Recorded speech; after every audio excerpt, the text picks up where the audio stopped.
বকরি নিয়ে জবা করো এবং জবা করে এই বকরির ভিতরে উত্তম বস্তুটা তুমি আমার কাছে নিয়ে আসো। এই বকরিটা জবা করো এবং এটার মধ্যে সবচেয়ে গুরুত্বপূর্ণ জিনিসটা আমার কাছে আনো।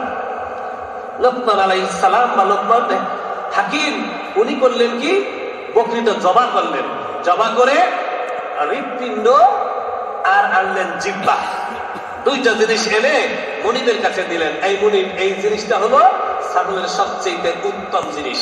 পরে আবার একটা বকরি দিয়ে বললেন, লোকমান এই বকরিটার সবচেয়ে নিকৃষ্টতম জিনিসটা তুমি আমার কাছে নিয়ে আসো।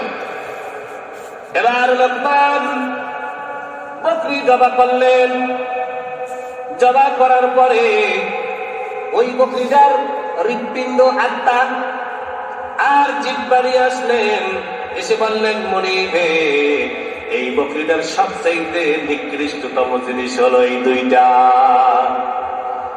লোকমান হাকিমের মনিব তাজ্জব হয়ে গেলেন। লোকমান, আগের বকরি জবা করলাম, তার উত্তম জিনিস ছিল হৃৎপিণ্ড এবং জিহ্বা, আবার এই বকরি জবা করলাম, নিকৃষ্টতম জিনিস হলো এই হৃৎপিণ্ড এবং জিহ্বা। কারণ